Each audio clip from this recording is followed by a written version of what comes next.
Un día soleado, con el característico clima cálido en la ciudad de Maracaibo, transcurría una mañana que daba vestigios de normalidad y calma, invitando a experimentar un domingo más en la unión familiar. Cerca de las 12 del mediodía, la calma fue interrumpida en los sectores de Siruma y La Trinidad por una impactante tragedia que conmovió a todo el pueblo zuliano, dando origen a las memorias del vuelo 742 de Viasa. Bueno, creo que previamente al accidente es muy importante recordar lo que fue Viasa para los venezolanos. Cuando uno en cualquier parte del mundo veía llegar un avión de Viasa, sabía que había llegado Venezuela, nuestro país, porque además la atención en Viasa era excelente. La calidad del servicio era extraordinaria, solo comparable al que teníamos con PDVSA. Por eso yo creo que hablar de Viasa es hablar de uno de los orgullos patrios. Lamentablemente falleció. Pero el accidente de Viasa nos dolió porque era el primero y prácticamente el único que tuvo la línea aérea en toda su historia, en toda su existencia.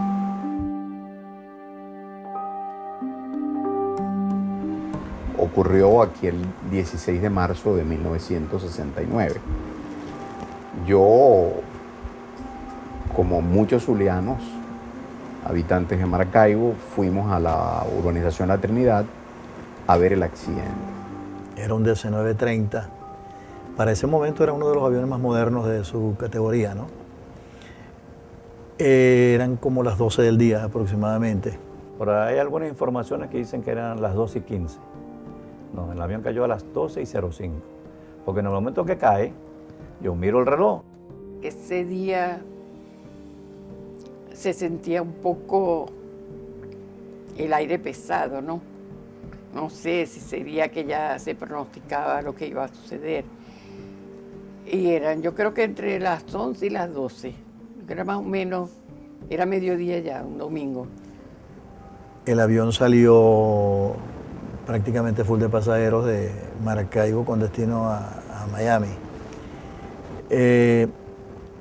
Lo que recuerdo en sí era que las condiciones meteorológicas del momento eran óptimas, por supuesto, ¿no? Había un sol inclemente. No había que fue por algo climático, no. O sea, el tiempo, como que Dios es tan grande que presagiaba lo que iba a pasar, porque te digo que el día estaba pesado, ¿no? Había lo que se llama cielo caboco, o sea, no había una sola nube, pero sí había una temperatura alta. En las condiciones del jet, la temperatura ambiente, el peso, la longitud de pista influyen para efectos del despegue, ¿no? El avión cuando sale, el avión yo lo vi prácticamente no levantó, el avión venía muy bajito y casi roza con la cerca del aeropuerto. Bueno, el avión despegó, no tumbó la cerca, lo que quiere decir que sí salió del campo, ¿no? Pasa por arriba del Capitolio y un poste que está después del Capitolio, aproximadamente como a 100 metros, 150 metros en línea recta, el avión, su cola choca con el poste. Y ahí es donde se incendia. Entonces me asomo a la puerta y lo veo que viene prendido, la llama llegaba al piso. O sea, a la altura del avión, la llama y nada más se veía la cabina. La cabinita, el pedazo de la cabina y todo era allá atrás, no traía nada, puro la llama. Y en ese momento que sale fuego, el avión se voltea, se la dio de esta manera más o menos, y ahí se fue. Yo me quedé paralizada porque de ver eso, acostumbrada a uno ver los aviones en la noche, en la mañanita, en el mediodía. El avión se cae. Y se levanta la llama y el humo. Yo reaccioné, fue que yo volví en mí. Entonces tengo a mis hijos aquí y les dije, corran mis hijos porque se cayó un avión. El avión hizo una explosión como si hubiese sido una bomba. El bloque 13, que era el de la Trinidad que estaba allí, fue tanto el impacto que se cuarteó arriba parte de la platabanda. La comunidad totalmente estaba consternada con el accidente. La gente corría, la gente estaba alarmada, la gente no sabía lo que estaba pasando.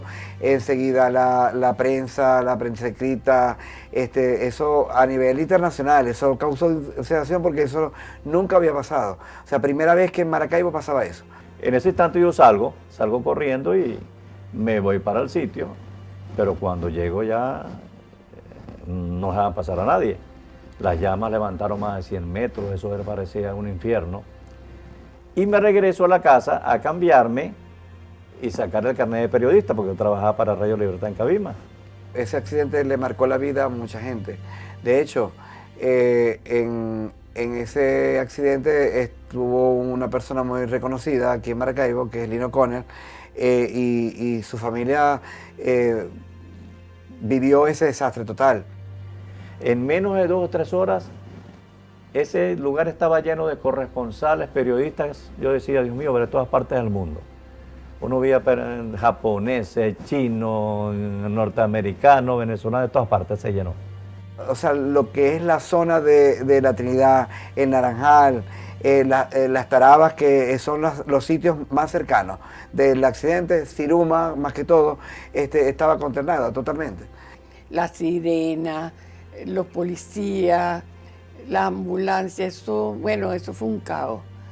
Y en la casa de Lino Conner, si no me falla la memoria, creo que murió la esposa, murieron 3 hijos y se salvó una niña, la menor, que todo el mundo decía que era un milagro. La casa, ahí cayó también una turbina, la casa se incendió, todo estaba incendiado y la cunita intacta.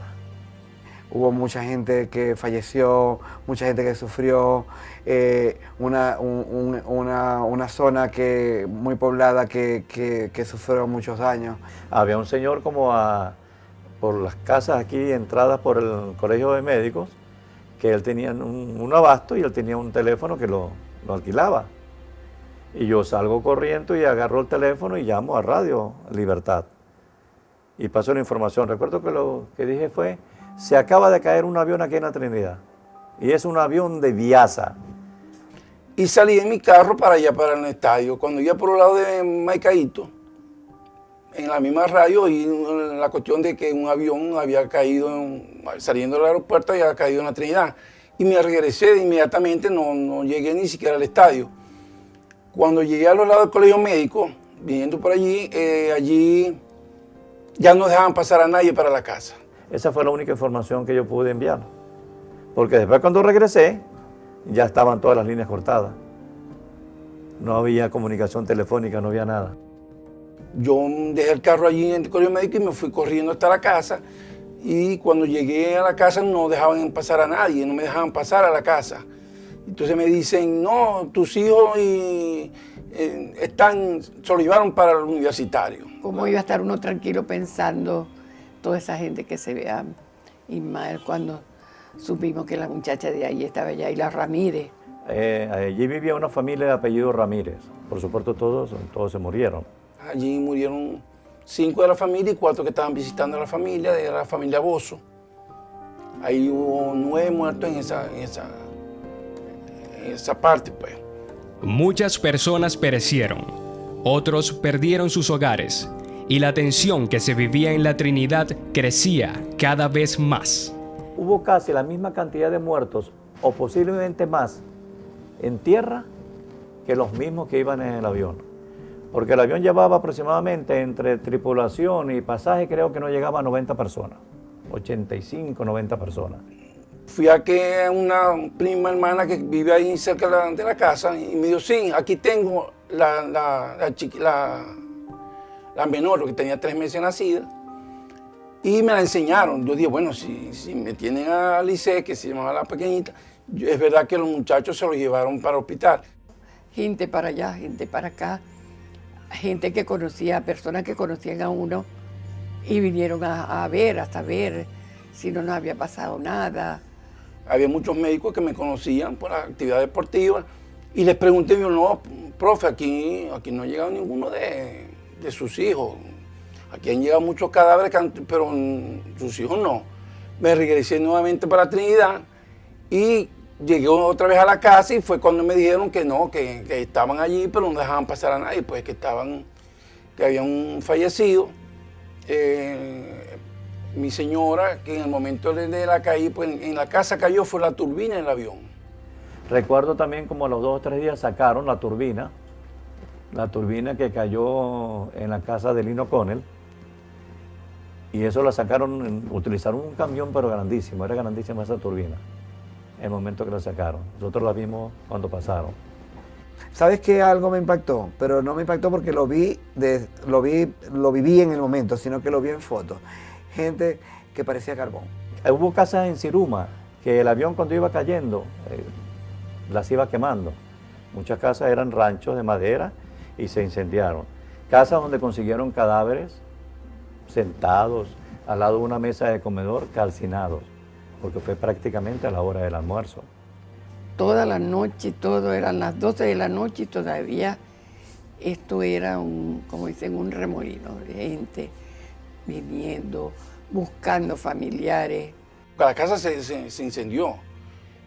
Mi señora sí, con el incendio, ella sí, para reconocerla tuvimos que reconocerla en la morgue, porque ella sí se quemó bastante. Y el papá de ella vivía con nosotros y también falleció en el accidente. O sea, los 3 varones, eran tres varones, la que se salvó, que es la hembra, mi señora y el papá de ella. El Látigo Chávez creo que muere en ese accidente. Néstor Látigo Chávez, lanzador derecho, nació en Chacao, Estado Miranda, el 6 de julio de 1945. Participó en 83 juegos durante sus 4 años en el béisbol profesional venezolano. Su talento lo llevó a firmar con equipos extranjeros, como Fénix y Gigantes de San Francisco. Lamentablemente, a los 24 años de edad, pereció en este trágico suceso. Fue el accidente aéreo más grande que había tenido la historia de la aviación en el mundo. Por la cantidad de desaparecidos que lamentablemente hubo, ¿no? Tanto del avión como de gente de tierra. En la prensa local fueron reseñadas las consecuencias de este devastador accidente, que dejó un saldo de 73 pasajeros y 10 tripulantes fallecidos a bordo del DC-9, el cual realizaba el vuelo 742. Las víctimas restantes residían en los sectores de Siruma y La Trinidad, que no lograron escapar de esta tragedia, dejando un total de 150 muertos y 100 personas que resultaron heridas. Esos fueron los muertos que se contaron. Todos los canales internacionales, toda la prensa internacional estaba enfocado en Maracaibo, en la zona de La Trinidad de Maracaibo. En esa época, más que ahora por supuesto, el barrio de Siruma estaba habitado por muchos indocumentados colombianos. Y hubo mucha gente que murió allí. Como no tenía identificación, los enterraron en fosas comunes. Nunca se supo nada. Pero la gente dice que hubo más muertos de la cantidad registrada. Personas especialistas en ese caso, buscando para reconocer a las personas, quiénes eran los que habían fallecido, que estaban quemados, que no conseguían cómo coincidir con los nombres, con las personas que estaban, tanto las personas que estaban en el avión como las personas que vivían en la zona. Y dice que hubo gente que prácticamente quedó hecha ceniza, pues, carbonizada totalmente. Mi profesor de química en bachillerato, el ingeniero Aliso, murió en el accidente. Que estaba jugando softball en el colegio médico y salió en ese momento porque lo llamaron de emergencia, y pasando por ahí por la carretera esa que va hacia el clínico, ahí el avión también se lo llevó por delante, porque no encontraron nada en cuanto a... Eso se desapareció todo el carro, el doctor Aliso. El carro quedó prácticamente calcinado. Y escuché mucho en su casa y en familiares cercanos diversas historias de qué era lo que había ocurrido. Al transcurrir los días, Más y más hipótesis surgían por parte de los medios impresos sobre cuál fue la causa que originó este siniestro. Sin embargo, todas estas carecían de bases o argumentos suficientes para demostrar su validez. Bueno, mira, cualquier cosa que yo pudiera decir sobre eso sería mera especulación, porque desgraciadamente los que saben en verdad qué fue lo que pasó ya no están en este plano. Eso quedaron ahí.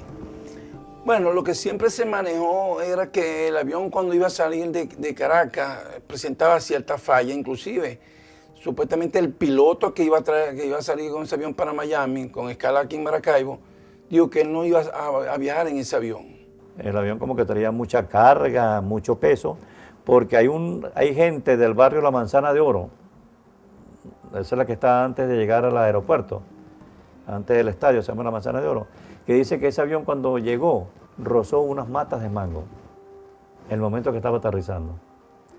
Por supuesto, y el capitán parece que reportó que tenía problemas de peso. Lo habían reparado en Caracas. Y entonces estaban esperando que no lo repararan, traerlo a Maracaibo para hacer ese viaje. Inclusive cuando estaba aterrizando aquí en Grano de Oro, parece ser que también se notó una deficiencia en algo, no sé si era sobrepeso pero sí se hizo el comentario de que el avión venía ya con ciertas dificultades desde que salió de Maiquetía.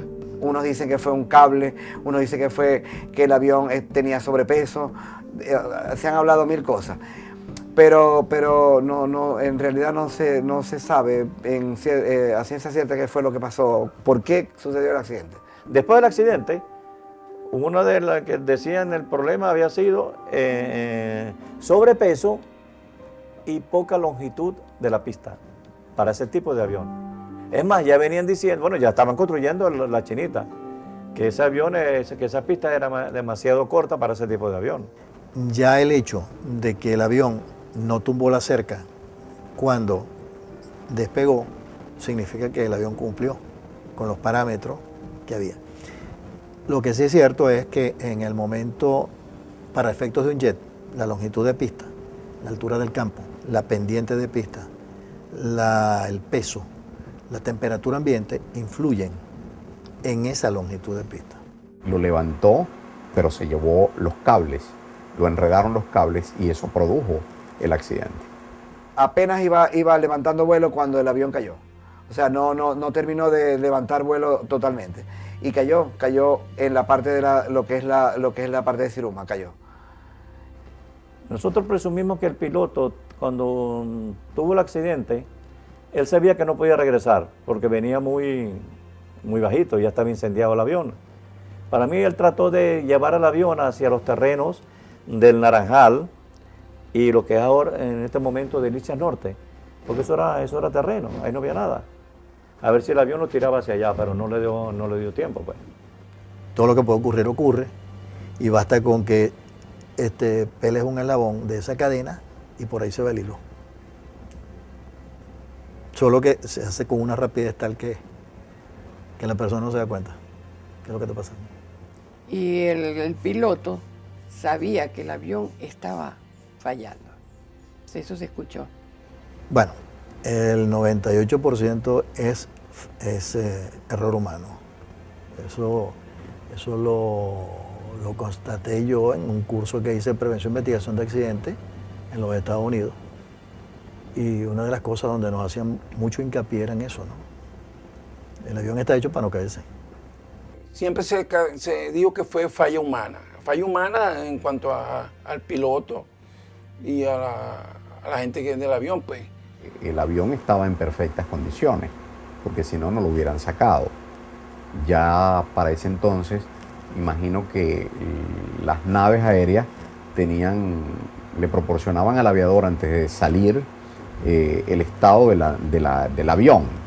De manera que lo del detalle técnico es discutible. El avión es una máquina tan perfecta que si yo tengo una fuga de combustible, por ejemplo, en el caso de ese avión específicamente, un DC-9, si yo tengo una fuga de combustible y el combustible no está saliendo al exterior, sino que se me está metiendo dentro de la estructura del avión, más no dentro de la cabina de pasajeros, pero sí de la estructura del avión, ¿verdad? Él está diseñado para tener en la cola un recolector o un colector, de tal manera que cuando esa fuga de combustible que se me presente va a ir a dar allá. Hay muchas hipótesis, pero la que yo conozco es que el aviador hizo una apuesta con otro aviador de que podía levantar el avión al final de la pista.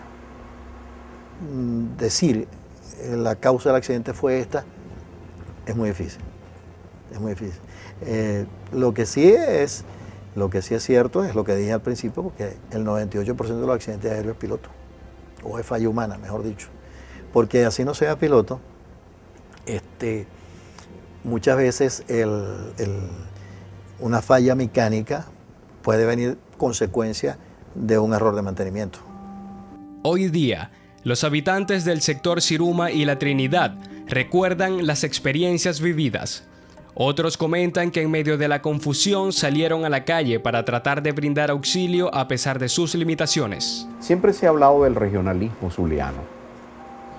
Ese regionalismo que cada vez se esfuma y queda reducido simplemente a las dos palabras, regionalismo zuliano. La gente de La Trinidad, por supuesto, corrió a ayudar. Recuerdo que se hizo recolecta de muchas sábanas, porque los cadáveres los iban sacando y los colocaban en otras casas y los iban envolviendo en sábanas hasta que llegara el forense, las autoridades para sacarlo. Yo lo que hacía era que le quité las camas, lo que tenían puesto, los di, querían agua, los que andaban ayudando, socorriendo. Recuerdo que nosotros nos reuníamos y le comprábamos refrescos. Después que pasó todo, le comprábamos refrescos y le llevábamos comida al personal del ejército y todo, que se quedó cuidando por varios días el sitio del accidente. Una colaboración rapidísima. Me imagino que mucha gente ayudó, mucha gente, amiga ayudó, vecinos, se ayudaban unos con otros. Esto era un torbellino, esto fue toda la noche. Al otro día fue que amaneció un poquito calmado. Como dicen, después de la tormenta viene la calma, ¿no? Puedes imaginarte, la ciudad se paralizó. Al día siguiente prácticamente la ciudad no fue a trabajar. Yo recuerdo que se paralizaron los colegios. La ciudad de Maracaibo estaba como devastada de lo que había pasado. Ya en la mañana, claro, ya amaneció un poco más calmado, pero todo triste, esto duró bastante, uno con esa tristeza y esa cosa de...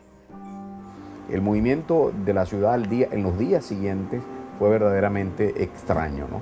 Rompió el ritmo normal de la capital del Zulia. Estaban llegando a la ciudad técnicos internacionales para ver y calibrar el accidente, porque tal y como te he dicho, era el accidente más grande que había ocurrido en el mundo. Yo pienso que todavía la gente no sabe qué fue lo que pasó. Salieron muchas noticias, pero la verdad que no recuerdo qué se dijo de la caja negra. Lo que se habló de la caja negra es lo que te dije, ¿no? Que hubo falla humana. El piloto Saberín Maldonado pensó que podía sacar el avión. Bueno, un tipo con no sé cuántas miles de horas de vuelo, tipo con una experiencia, bueno, que lo tenían como uno de los mejores pilotos que tenía Venezuela en esa época. Y la caja negra ellos dicen que hubo más falla humana que cualquier desperfecto que haya tenido el avión. La fábrica, cuando ella vende el avión, ¿verdad? Ella se reserva ciertas cosas. Por ejemplo, la caja negra, el voice recorder, ella se lo reserva.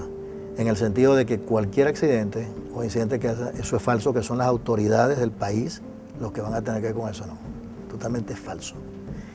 La autoridad del país está en la obligación de entregarle eso a la fábrica y la fábrica hace un análisis. Yo creo que en esa época no se informaba lo de la caja negra.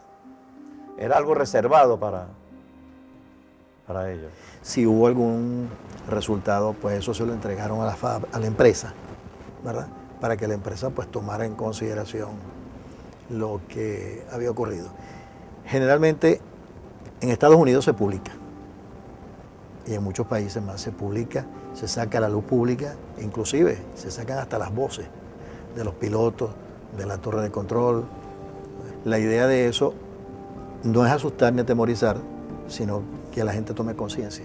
Sin lugar a dudas, este accidente aéreo ocasionó daños materiales que posiblemente pudieron ser reparados o tal vez recuperados en poco tiempo, pero lo que ciertamente tarda en desaparecer son las heridas y los recuerdos vivos de un pasado imborrable.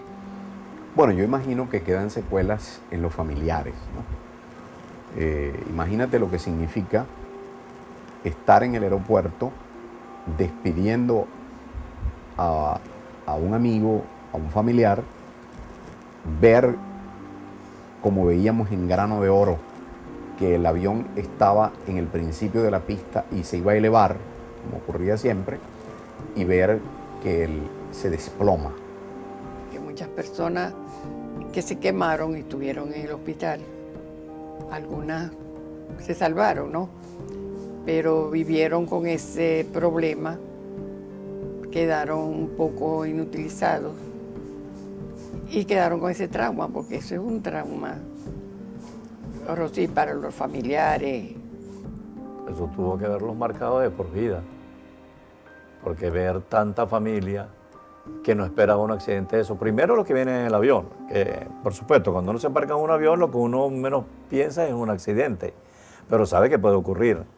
Bueno, lo del médico, este amigo mío de Albino Bob y el psicólogo de la selección nacional, que también en ese momento cuando yo fui a entrenar, bueno, también me ayudó muchísimo a superar lo que había pasado. Y la familia, la misma familia también. Yo creo que esa actividad deportiva de ser profesor de educación media en ese momento, como profesor de educación física, eso me ayudó muchísimo a superar esta tragedia. Indudablemente marcó porque el recuerdo siempre queda. O sea, yo siempre me acuerdo del accidente, siempre. Y han venido a mi mente muchas cosas, porque aparte de ese accidente, han habido otros accidentes que han estado personas que yo he conocido y que me han recordado ese momento. La cosa era realmente increíble y era desde todo punto de vista pues, de un horror espantoso, no solamente colectivo, sino psicológico personal. Toda la vida, porque es una cosa tan espantosa, que bueno, hay que vivirla para saberlo, lo triste, lo terrible que es. Bueno, ya en agosto, que fue el suramericano, ya me sentía mejor. Inclusive, yo creo que fue una de las competencias donde participé que lo hice mejor. Yo creo que en recuerdo de lo que me había pasado, porque quedé en el All-Star de los 6 mejores jugadores de ese evento en Caracas. Y yo sigo insistiendo en que eso fue lo que me ayudó a superar este accidente. Consternado por este hecho, el presidente Rafael Caldera ordenó acelerar la construcción del aeropuerto La Chinita. Sin embargo, en la actualidad, el peligro que acechó a los habitantes de la ciudad de Maracaibo hace 43 años aún sigue latente. Siempre los aeropuertos se ponen fuera de la ciudad, pero con el crecimiento de la ciudad, la gente va buscando hacia esa parte precisamente donde no hay nada, ¿no? Y entonces empiezan a envolver al aeropuerto pues, en el sitio. Y yo creo que eso debió haberlo cambiado mucho antes. Y bueno, sucedió lo que sucedió y aceleraron la construcción de La Chinita para cambiarse. Los aeropuertos deberían estar alejados de la ciudad, porque vivimos lo mismo, o sea, un peligro total. Están urbanizando cerca del aeropuerto y eso no debería ser. No sé qué pasa con el gobierno que no hace nada. Si las autoridades no toman en consideración eso, el trabajo pues, del piloto se complica. Y yo creo que los gobiernos no deben permitir esa población cerca de un aeropuerto, porque pueden suceder otras tragedias parecidas a la que hubo aquí en la Trinidad. Generalmente en los aeropuertos tiene que haber lo que se llama en el cono de despegue y cono de aproximación de aterrizaje. No pueden haber construcciones, cosa que se viola en Venezuela constantemente. aquí mismo. Ya La Chinita tiene un barrio ahí en toda la cabecera de la pista 03 derecha. Tiene un barrio ahí. Pero en vez de sacarlo, lo que han hecho es ponerle electricidad, ponerle agua, ponerle y ya está. Esto ya debe empezar Maracaibo a considerarlo, porque a pesar de que el aeropuerto de La Chinita se construyó bastante distante para evitar eso, ya está siendo los alrededores poblados y tenemos que tomar precauciones, precisamente por el accidente de Biasa. Tras haber transcurrido 4 décadas y 3 años del accidente aéreo, siguen vigentes los recuerdos de este suceso histórico en la población maravina, rindiéndole condolencias cada año y publicando a través de los medios impresos cómo se desarrolló este trágico evento, dándole vida hoy en día a las memorias del vuelo 742 de Biasa.